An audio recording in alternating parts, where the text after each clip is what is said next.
Hello, good day everyone. I am Beverly Jane Inovero from BSBE3A, and this is our last reporting, the Chapter 7 of Investment and Portfolio Management, which is entitled International Finance Investment Portfolio Decisions. So these are my topics.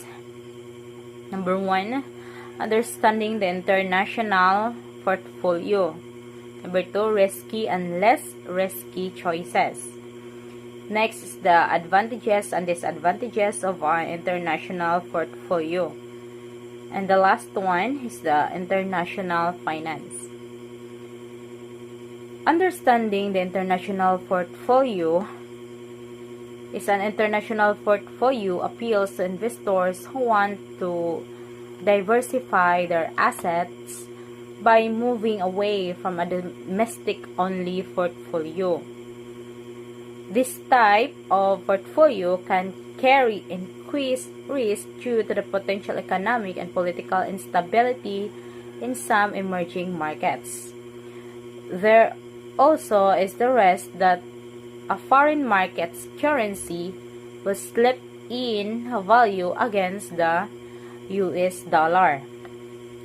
The worst of this risk can be reduced by the offsetting riskier emerging market stocks with a investment in industrialized and mature foreign markets. The most cost-effective way for investors to hold the international portfolio is to buy an exchange traded fund or the ETF, because it's that focuses on the foreign equities. For example, like Vanguard. Risky and less risky choices. The recent growth of the economies of China and India greatly exceeded those of the US. That created a rush to invest in the stocks of those countries. Both are still growing fast, but an investor in the stocks of their nation now would have to do some research to find stocks that have not already seen their best days. The search of new fast-growing countries has led to some winners and losers. Not long ago, investors going for fast growth were looking to the CIVETS nations. The Colombia, C stands for Colombia, I stands for Indonesia, V stands for Vietnam, E stands for Egypt, T stands for Turkey, and S stands for South Africa. Not all those countries would still be on any investor's list of promising economies. Meanwhile, in the more industrialized world, there are names that were familiar to an American investors, and they are available directly or through mutual funds and ETF, the exchange traded fund. So next is the advantages and disadvantages of an international portfolio. Number 1, advantages may reduce risk. An international portfolio can be used to reduce investment risk if US stocks underperform. Gains in the investor's international holdings can smooth out returns. For example, an investor may split a portfolio evenly between foreign and domestic holdings. The domestic portfolio may decline by 10%, while the international portfolio could advance 20%, leaving the investor with an overall net return of 10%. Risk can be reduced further by holding a selection of stocks from developed and emerging markets in the international portfolio. Number 2, diversifies currency exposure.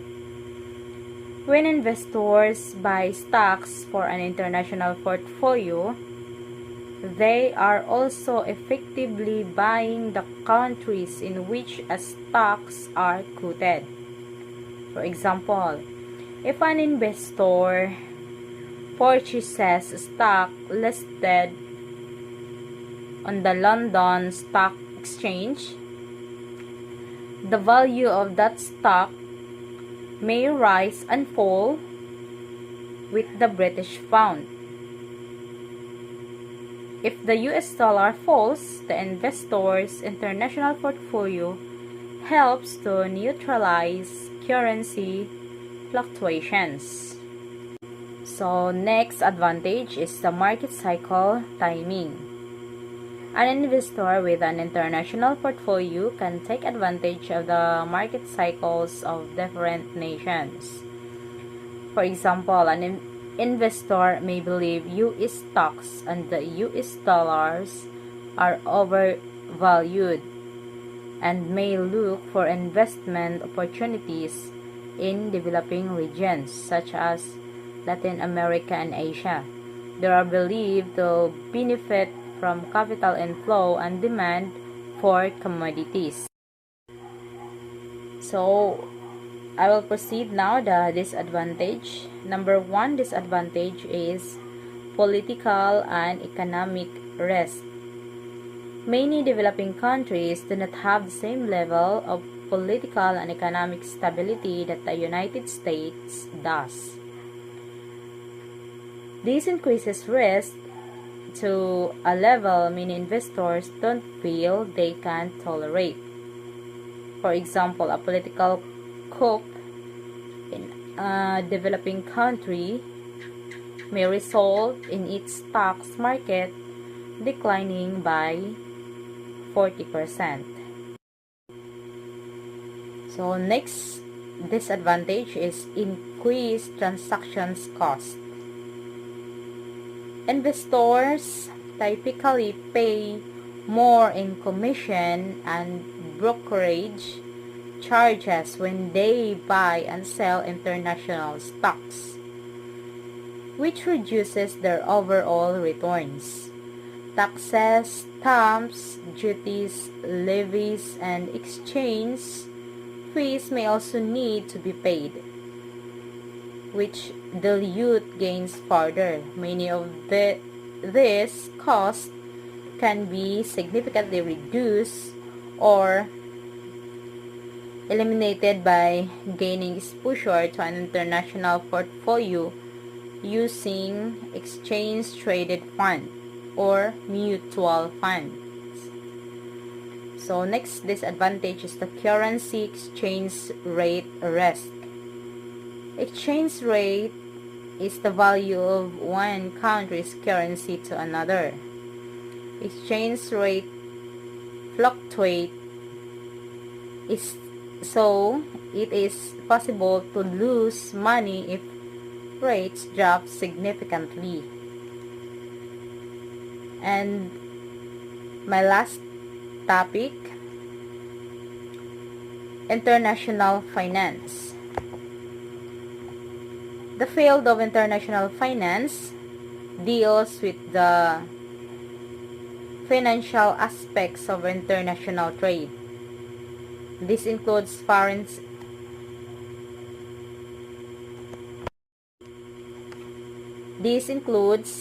investments and currency exchange rates. It also encompasses the study of how different countries' financial systems interact. For example, when a company decides to expand its operation into a new country, the company will need to reach the local market conditions, as well as the financial regulations that apply to do business in that country. It will also need financing for its expansion plans. This may involve taking out loans in foreign currencies. Another example, when central banks intervene to influence the currency exchange rate, this can happen for a variety of reasons, like to stabilize the economy or to influence inflations. Features of international finance. So the first feature is the foreign exchange market, or also known as the forex market or FX. It is the largest and the most liquid in the world, with trillions of dollars changing hands every day. Currencies traded are in pairs, with the value of one currency is relative to the value of the other. Forex is described as an over-the-counter marketplace, as there are no physical places where the participants need to execute their deals. The participants of the Forex are the corporate, central banks, commercial banks, and the exchange brokers. It is open 24 hours a day from 5 p.m. Eastern Standard Time Sunday to 4 p.m. Eastern Standard Time Friday. Next is the international investment. International investment are those investments made outside of the domestic markets and that provide portfolio diversification and risk mitigation potential.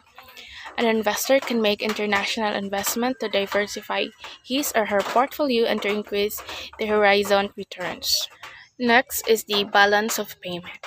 Balance of payment is the statement that shows the big picture of the total transaction of an economy with other economies during a given period of time. The balance of payment is typically calculated every calendar year. All trades conducted by both private and public sectors are accounted for in BOP, or balance of payment, to determine how much money is going in and out of a country. Any transaction that creates demand for the foreign currency and supply for the domestic currency is recorded as debit item or debit. Example of it are the imports. Any transaction that creates supply for the foreign currency and demand for the domestic currency is recorded as the credit item or credit. An example of it is the exports. The BOP can tell the observer if a country has a deficit or a surplus and from which part of the economy the discrepancies are stemming. Next feature is the foreign direct investment or FDI. It is a long-term investment made by a shareholder in a company in a foreign country, creating a lasting stake and strong influence over the foreign company. The majority of the foreign direct investment happens through merger and acquisitions or the establishment of company activities by investors. Next is the multinational corporations or MNCs. It is a company that operates in its home country as well as in other countries around the world. It maintains a central office located in one country, which coordinates the management of all its other offices, such as the administrative branches and factories. MNCs are typically large companies that have a global reach and engage in cross-border activities. Next is the international trade. International trade is the purchase and sale of goods and services by companies in different countries, may it be consumer goods, raw materials, foods, and machineries. International trade enables countries to expand their markets and gain access to commodities and services that might otherwise be unavailable locally. As a result of international trade, the market has become more competitive. This ultimately leads to more competitive pricing and a lower cost product for the consumer. Exchange rate. It is the rate at which one currency can gain exchange for another. The purpose of exchange rate is to figure out the buying power of a currency as compared to another currency, since not all currencies have the same buying power per unit. Exchange rate is important as it serves as the basic link between the local and overseas market for various goods, services, and financial assets. With the use of the exchange rate, we were able to compare the prices for the goods and services. The exchange rate movements can affect the inflation as well as the expectation about future price movements. There are two types of exchange rate: the fixed exchange rate and the floating exchange rate.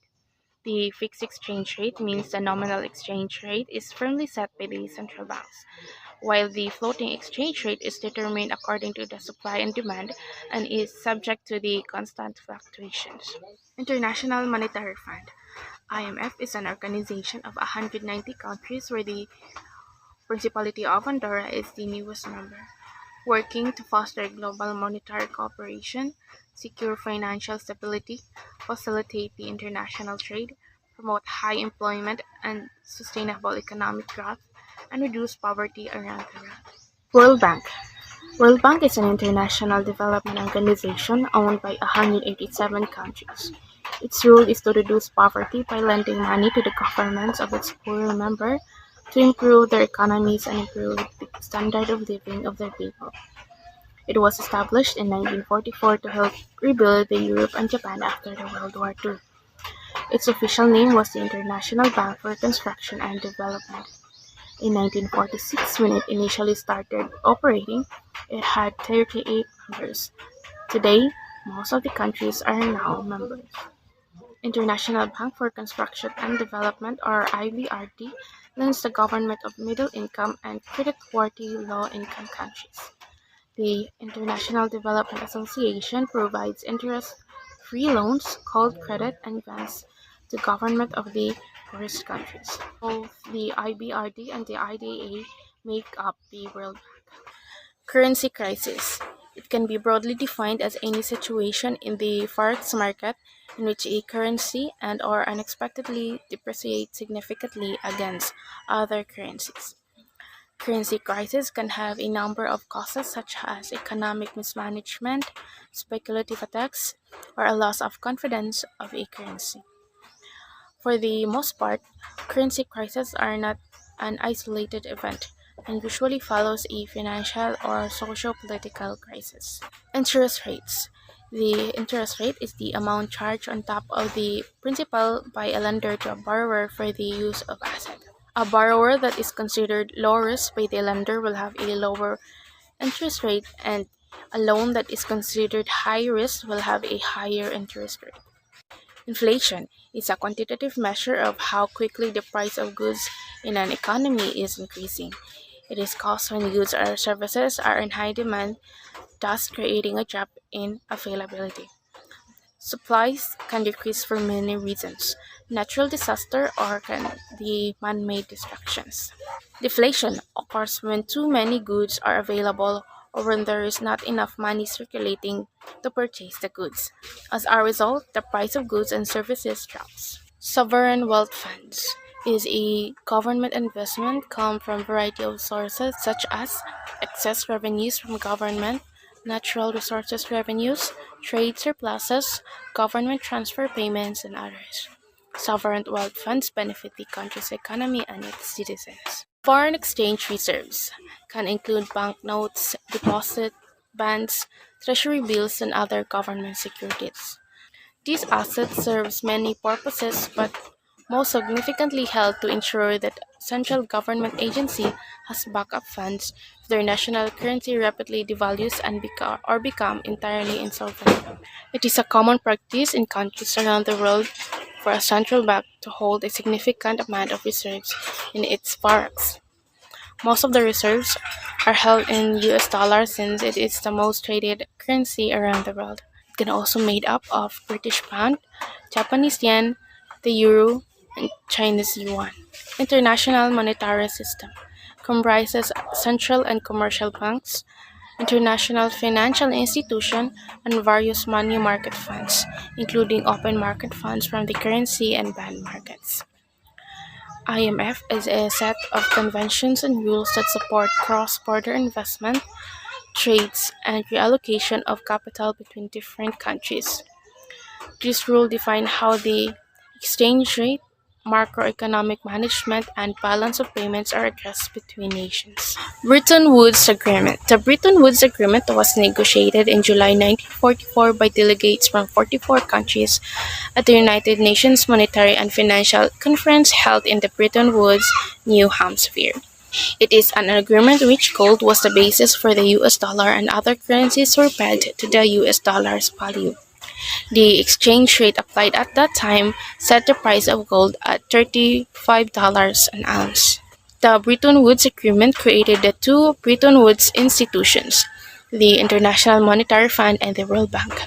While the Bretton Woods system dissolved in the 1970s, both of the International Monetary Fund and the World Bank have remained strong pillars for the exchange of international currencies. Last is the special drawing rights.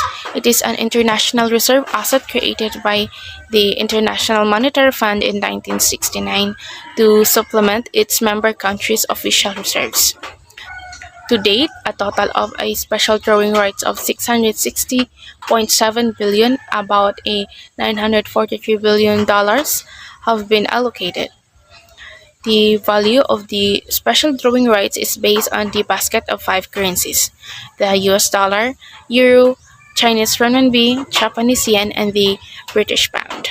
Benefits of international finance. There are many benefits that can gain from participating in international finance. First, access to new markets. By participating in international finance, it helps to a greater interconnectedness among markets around the world and increased communication and awareness of business opportunities in the far corner of the globe. More investors can access new investment opportunities and study new markets at a greater distance than before. Diversification. International diversification is a risk management technique that aims to reduce volatility by spreading the risk across multiple countries. This means not only investing the companies that operate in different sectors and different size, but also allocating assets across different locations and countries. Diversifying globally could potentially offer investors a smoother journey over the long term. Gaining international exposure to a portfolio can also reduce the risk of currency movements as well as shifts in the political, economic, and regulatory climate. Increased competitiveness. The competitiveness improves when international trade is enabled in such markets. These are essential objectives of international finance because the quality of goods and services will improve without much difference in price due to competition. Efficiency gains. International finance is the flow of capital between countries and to promote economic growth and development. Learning opportunities. International finance is important because studying global trade allows us to learn more and enable more effective and efficient trade. This also enables countries involved to prosper. Example of international finance. So there are a number of examples of international finance. This includes the following. The euro. It is the official currency of the European Union. The euro is used by 20 European countries, collectively made up the euro area, or also known as the Eurozone. IMF, the World Bank, Regional Development Bank. The regional development banks are multilateral financial institutions that provide financial and technical assistance for development in low and middle income countries within the regions. The term Regional Development Bank or RDB usually refers to the four institutions: the African Development Bank, Asian Development Bank, European Bank for Reconstruction and Development, and the Inter-American Development Bank. World Trade. The World Trade or WTO is an international organization that deals with global rules of trade between nations. Its main function is to ensure that trade flows as smoothly, predictably, and freely as possible. Hi, I'm Desiree Cotillas, and for the continuation of the discussion of Chapter 7, I will talk about multinational corporation. So, what is multinational corporation? So, a multinational corporation is a company that operates in its home country as well as other countries around the world. So, it maintains a central office located in one country which coordinates all the management of all its other offices such as administrative branches or factories. So basically, a multinational corporation is a company that does business in multiple countries. So mao ni ang mga kumpanya na nag-operate sa ilang home countries as well as in other countries. So naani sila operations, facilities, warehouses, factories, or subsidiaries in more than one countries. Nag-maintain na rin sila og sa central office or headquarter in one country where the management of all the offices, branches, factories, warehouses, or subsidiaries located sa iba't ibang bansa will make report and will coordinate to the corporation's headquarters or central office. It isn't enough to call a company that exports its product to more than one country a multinational company. They need to maintain an actual business operation in other countries and make foreign direct investment there. So, dili sapat na ang usa ka kumpanya nag-export sa ilang product to other countries. Kailangan nilang mag-maintain of actual business operation in other countries and make foreign direct investment there to be considered as multinational company or corporation. An example of a multinational corporation is McDonald's because it has many restaurants around the world. Another example is Coca-Cola, which operates in over 200 countries. So there are features and characteristics of a multinational corporation. The first one is very high asset and turnover. So operating in a multiple countries requires a substantial investment of resources such as capital, infrastructure, and talent. So that's why to become a multinational corporation, the business must be large and must own a huge amount of assets, both physical and financial. Second characteristic of multinational corporation is network of branches. So multinational corporation has many network of branches, subsidiaries, or other types of operations in different countries. So they maintain production and marketing operations in multiple countries. Third characteristic is control. So as I said earlier, multinational corporation has only one country or one headquarter which is located in its home country. So therefore, the source of command will be found in its home country. Fourth is continued growth. So multinational corporation keep growing. So they strive to grow their economic size by constantly upgrading and conducting mergers and acquisitions. Fifth is sophisticated technology. So multinational corporations often invest heavily in research and development to stay ahead of their competitors. So they use advanced technology and innovative business model to gain competitive advantage. 6. Right skills. Multinational corporations employs only the best managers who are capable of handling large amount of fund, using advanced technology, managing workers, and running a large business entity.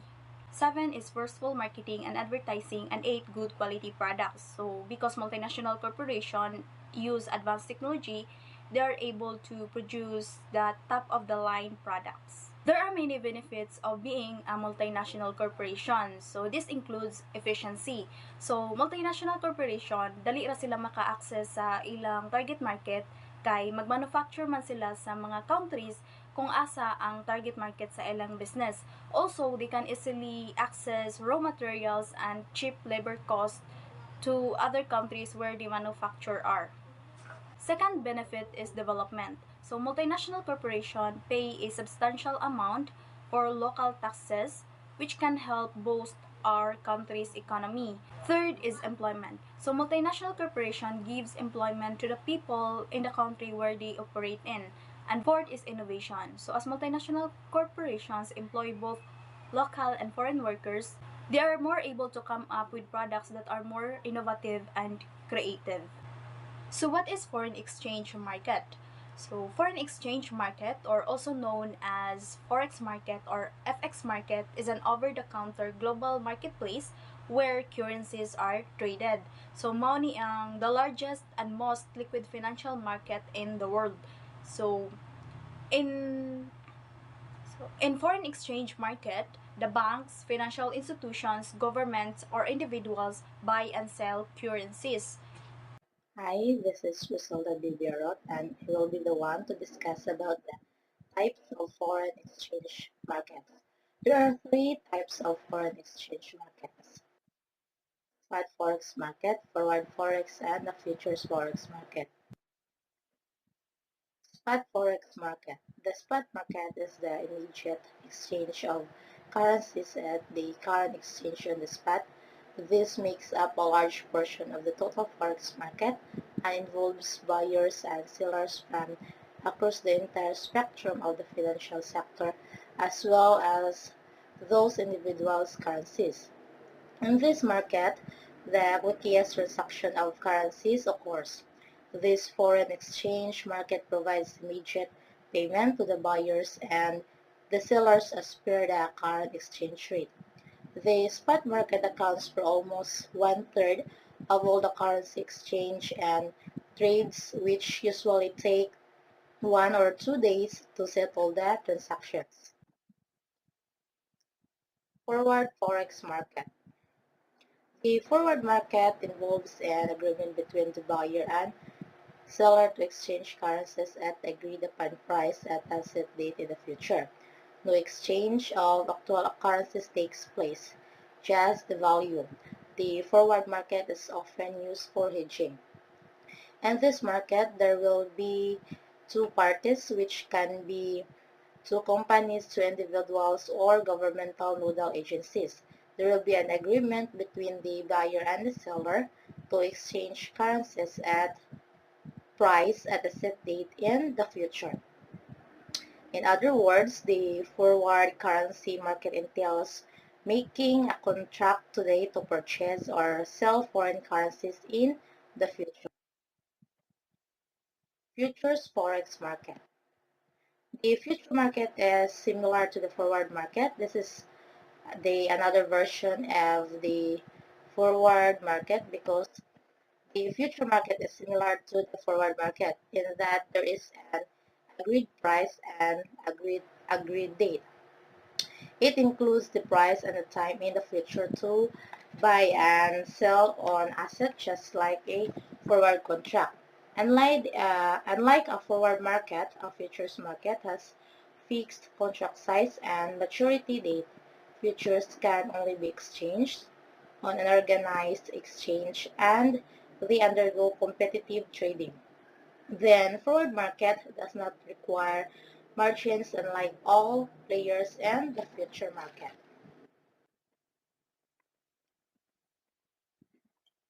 How does the foreign exchange market work?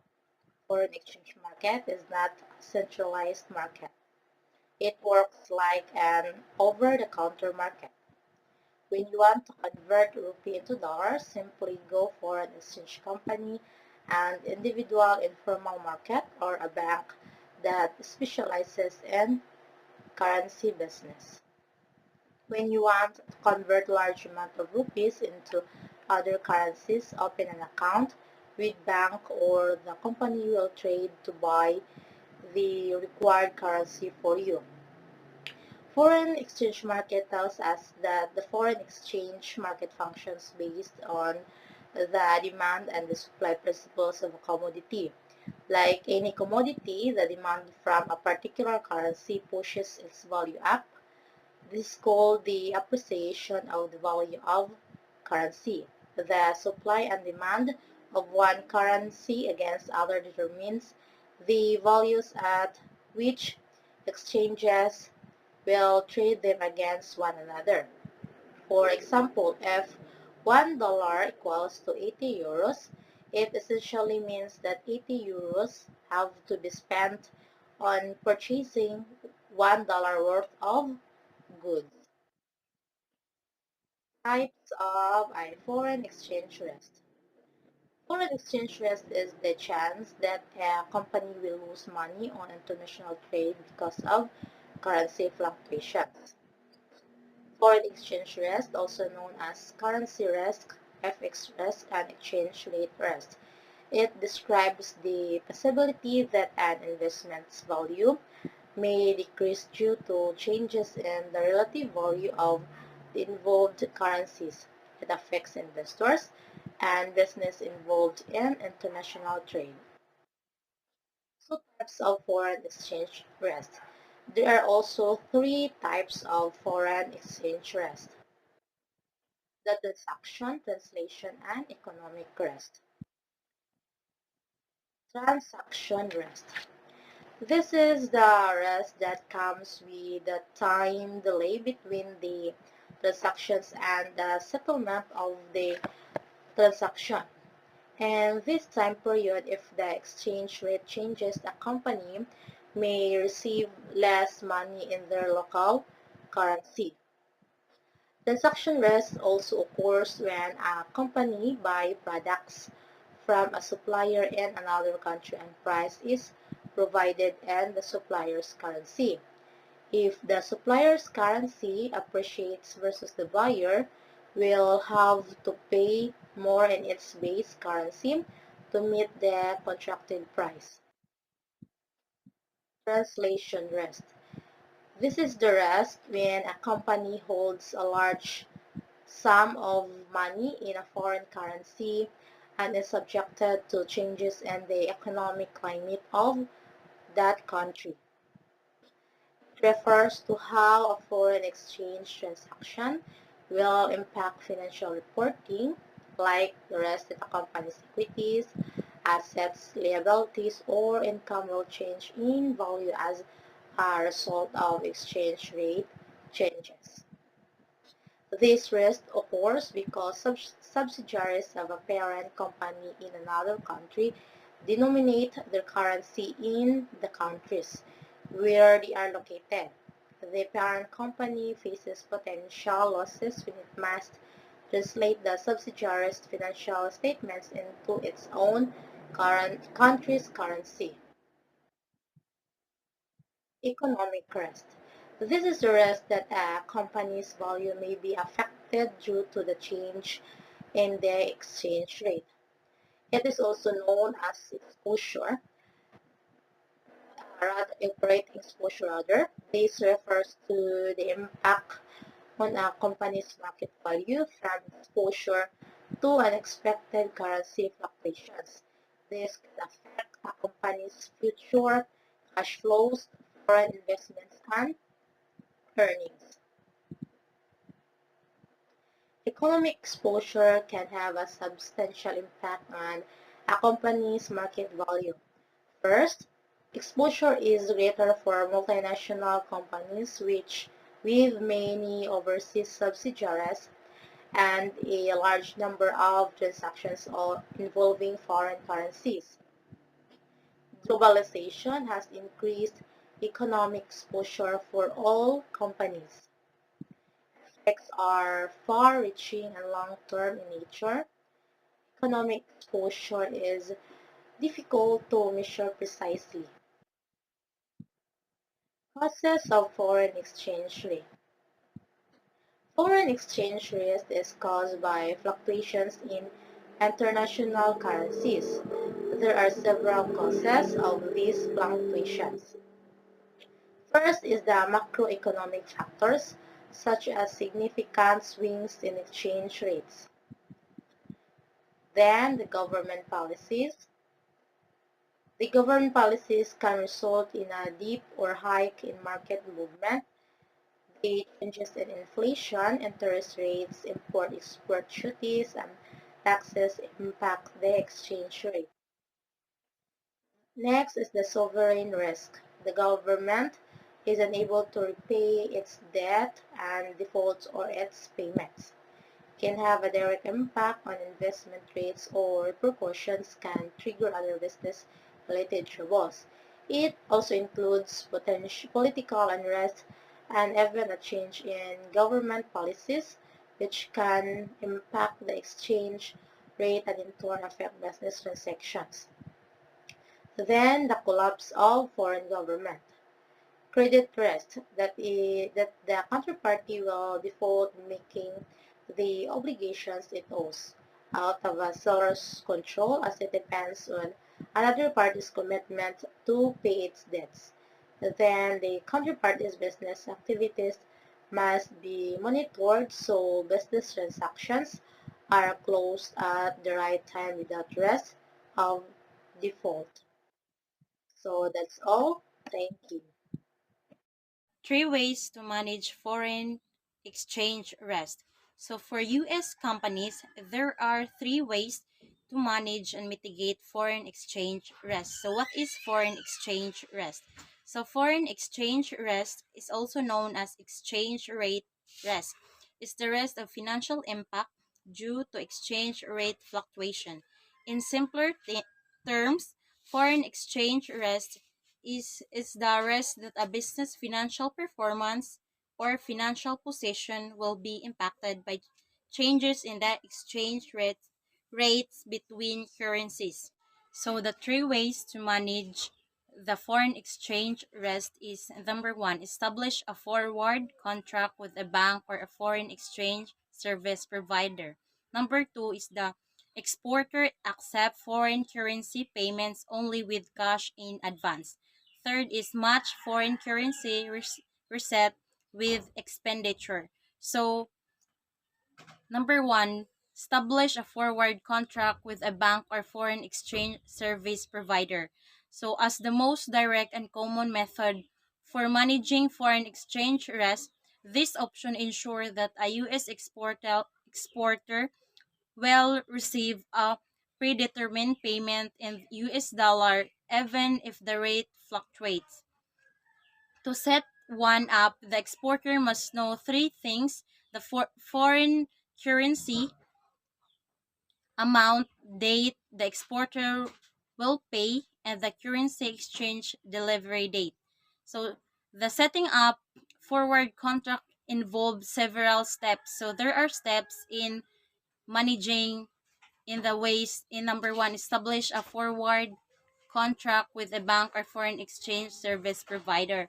So first, exporter agrees to accept payment in different currencies such as euros. So next is exporter contacts a bank or foreign exchange service provider to negotiate a 60-day forward rate or the fees for forward contracts along with their rates and terms vary. Next is exporter and importer finalize sales price payment terms with a commitment from the bank. Next, the exporter then enters into a forward contract with its bank to lock in the rate and commit to a delivery date to exchange euros to US dollars. Next is finally the importer pays the the euros to its bank in exchange for US dollars. Next, the second way to manage foreign exchange risk is the exporter accept foreign currency payments only with cash in advance. So the option is deal for small transaction as well as for new relationship with importers. So the third is match foreign currency reset with expenditure. So here the exporter set up a foreign currency bank account to conduct transaction and eliminate currency conversion fees. This is deal for US exporter that uses the same foreign currency with different trading partners. With this option, it's important to assess the cost and efforts required to maintain a banking account in foreign currency and record gains and losses resulting from currency conversion in financial statements. These can be fairly significant drawbacks. So, why is important to manage exchange rate risk? So measuring and managing exchange rate risk exposure is important for reducing a firm's vulnerabilities from major exchange rate movements, which could adversely affect profit margins and the value of assets. So there are also impact of changes in foreign exchange rate. So the average person experiences the value of currency as fairly stable from day to day. The price of a cup of coffee every morning is $1.50. The fixed interest, car payment, and mortgage are the same every month. And for a salaried worker, even the paychecks are identical. The fact that the value of currency is constantly fluctuating in relation to other currencies only seems to matter for most people when planning a foreign trip or making an internet purchase from a foreign website. This limited view, however, is mistaken.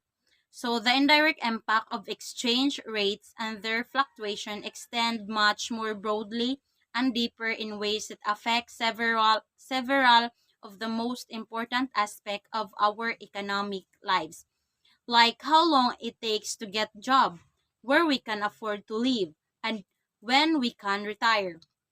So exchange rates have over prolonged periods of time. So changes in exchange rate may not seem to affect most people in their everyday lives, but indirect effects are more widespread than many realize. Next is when exchange rates change, the prices of imported goods will change in value, including domestic products that rely on imported parts, exchange rate and inflation and interest rate. So what is inflation of exchange rate? So how does inflation affects exchange rate? When inflation is high, the value of country currency weakens. This is because goods become more expensive and it becomes less attractive to investor to do business. The inverse is also true. A weak domestic currency can push up the inflation rate in nation that is a big importer because of higher prices of foreign products. This may include the central bank to raise interest rate to counter inflation, as well as to support the currency and prevent it from plunging sharply. Conversely, a strong currency depresses inflation and exert a drag on economy that is tantamount to tight monetary policy. In response, a nation's central bank may move to keep interest rate low or reduce them further so as to preclude the domestic currency from getting too strong. The exchange rate thus has an indirect impact on the interest rate you pay. Next is exchange rates and investment. So exchange rate fluctuation can have substantially impact on your investment portfolio, even if you only hold domestic investment. For example, the strong dollar generally dampens global demand for commodities as they are priced in dollars. This lower demand can affect earnings and valuation for domestic commodity producer. Although part of the negative impact would be mitigated by the weaker local currency. A strong currency can also have an effect on sales and profit earned overseas. In recent years, numerous U.S. multinationals attributed a hit to the top line bottom line due to the stronger dollar. Of course, the effect of exchange rates on portfolio returns is well known. Investing in securities that are dominated in an appreciating currency can boost total returns, while investing in securities dominated in depreciating currency can turn rates on portfolio returns is well known. Investing in securities that are dominated in an appreciating currency can boost total returns, while investing in securities dominated in depreciating currency can term total returns. For instance, say that European stock indices reach record high while the dollar is strengthening quite aggressively against the euro. American investor who had invested in these European listed shares could actually see the real returns reduced substantially by the unfavorable exchange rate. So, reminder that just like an iceberg, the major impact of exchange rates fluctuation lies largely beneath the surface. The indirect effect of currency fluctuations dwarfs the direct effect because of the huge influence it exerts on the economy in both the near and the long term. The indirect effect of exchange rate extend to the prices you pay at the market, the interest rate on your loans and savings, the returns on your investment portfolio, your job prospects, and possibly even on housing prices in your area. Good day everyone. My name is Jonathan Santos from BISB 3A. Today I report the foreign direct investment. So foreign direct investment happens when an individual or business own 10% or more than a foreign company. One, if an investor own less than 10%, um, the the International Monetary Funds define it's a part of their stocks portfolio, and 10% ownership doesn't give the individual investors a controlling interest in the foreign company. However, it does allow influence over the company management, operations, and policies. For the reason government track investment in their country business. So ang foreign direct investment happens kung kanusa mo abot ang 10% ang usa ka business or company o ang usa ka investors nga maka-own less than siya 10% ma-part na siya sa stock portfolio. And next is recent foreign direct investment trends. So in 2020, global foreign direct investments fell by 1/3 to 1 trillion due to effect of the global COVID-19 pandemic. According to the United Nations Conference on Trade and Development, that's far below 2016 peak level of foreign direct investment which nearly hit 2 trillion. So pag 2020 is nag-direct sila invest og 1/3 na $1 trillion tungod sa apekto sa COVID-19. Next is important of FDI. Foreign direct investment is a critical for development and emerging market countries. Their companies need multinational funding and expertise to expand their international sales. Their country needs private investment in infrastructures, energy, and water to increase jobs and wages. The UN has also promoted the use of FDI combat the impact of climate change. Trade agreements are powerful way from countries to encourage more FDI. One great example is the North Atlantic Free Trade Agreement is the world's largest free trade agreement. It increased FDI among the United States, Canada, and Mexico to 731 billion in 2015. Six is thus one of NPTA advantage o importante of FDI mo kini ang usa ka nation or country para mulambo ang ilang country because they invest of the country sa mga tao. Advantage and disadvantage of FDI. Advantage is diversified investor portfolio. Individual investors have the potential to achieve greater portfolio efficiently, return per unit of risky. As FDI divide their holding outside of a specific country, industry, or political system, generally a broader base of investment will dampen overall portfolio volatility and provide for strong long-term return. And next is provide technology to developing countries. Business receives best practice management, accounting, or legal guidance from their investor. They can incorporate the latest technology, national practice, and financing tools by adapting their practice, their enhance their employees' lifestyle. There is the standards of living for more people in the receives country. FDI rewards to the best companies in any country to reduce the influence of local government over them. So nag-provide og technology ang usa ka company para mapadali ang ilang trabaho ug training sa ilang mga trabaho. Next is provide financing to developing country.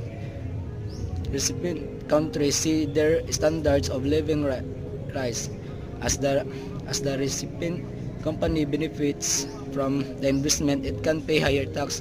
Unfortunately, some nations offset their benefits by offering tax initiatives to attract FDI.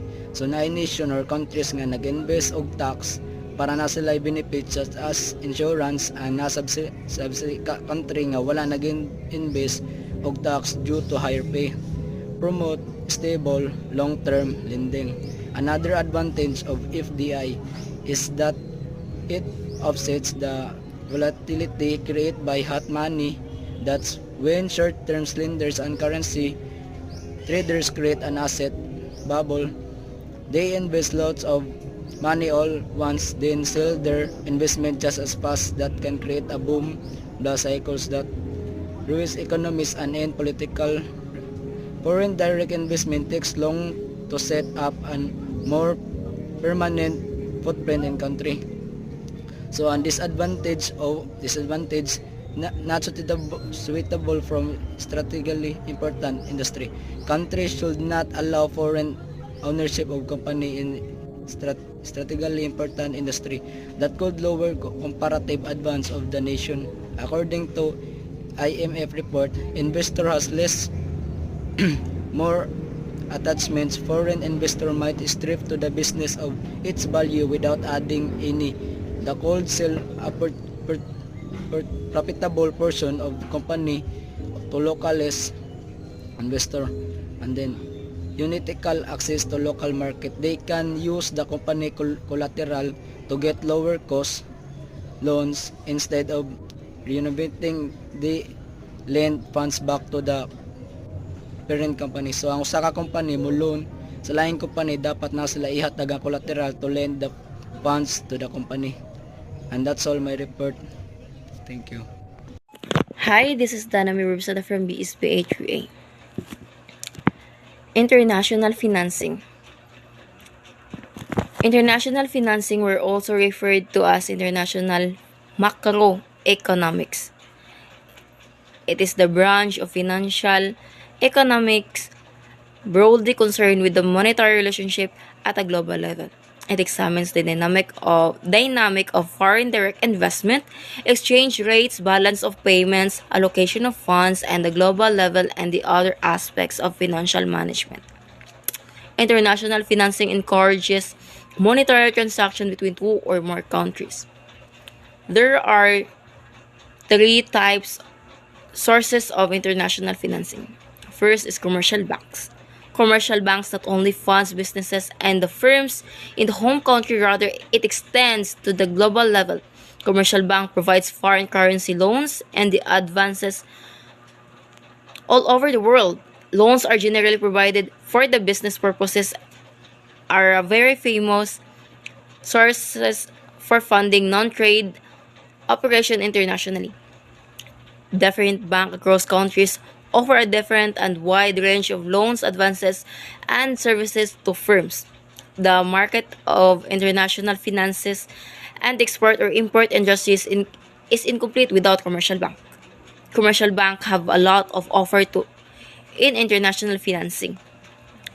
Second is international agencies and developmental banks.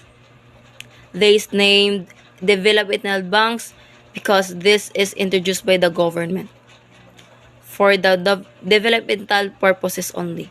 International agencies and developmental banks have emerged throughout the years with the goal to fund finance internationally. These institutions were set up by the government to develop countries, to uplift and develop the weaker section of the economy by making loans easily available. These loans are usually advanced for a medium or long period of time. These financial institutions are developed at local, regional, and global level. Very common examples are EXIM Bank, European Investment Bank, and European Bank of Reconstruction and Development, and Developmental Bank.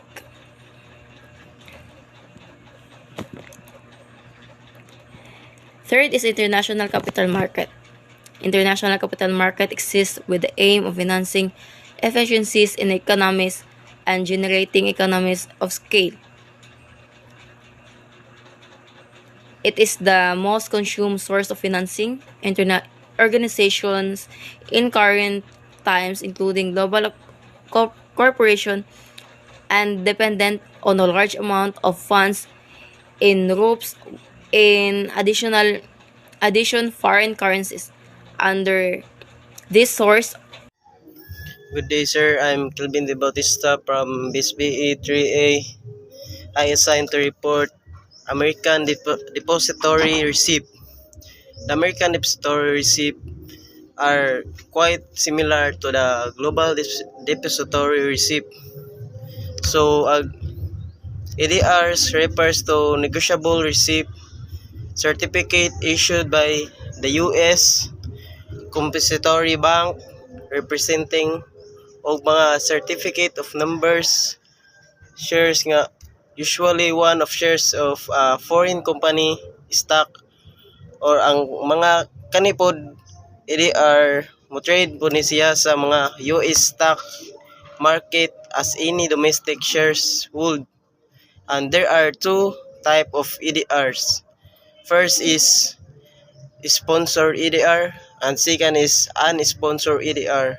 EDR are just like any other ordinary stock for American who are dealing out there in the capital market of the US. Second of my report is Indian Depository Receipt. As the name implies, in Indian Depository Receipt are exclusively available in the Indian market, just like GDRs. Here also the shares are forwarded to the depository bank to get depository receipt in exchange for those respective shares. Bale, ag kaning IDR is an Indian rupees and is created by domestic depository custodian of securities registered with CB.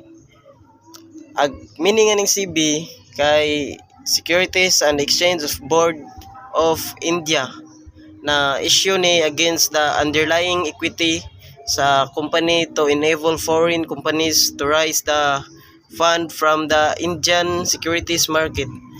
Sa mga foreign companies kay bawal sila or dili sila pwede mo appeal sa less sa ordinary equity on market, and IDR is a way to own shares of those company. This IDR could be listed on the Indian Stock Exchange through the IDR. You could direct invest money into international companies. Third one is Foreign Currency Convertible Bond or FCCBS.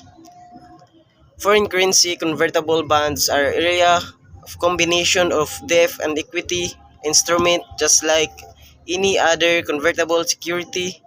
These bonds are also convertible, meaning that in nearby future date after passage of stipulated time, this bond can be exchanged to depository receipt or some equity. Bale, ag kaning kuan a foreign currency convertible bond or FCCB mao ni ang type of convertible bond issued in a currency, different mga issuers sa mga domestic currency og sa mga kwarta nga being raised by issuing company is in the form of foreign currency. A convertible bond is a mix between debt and equity.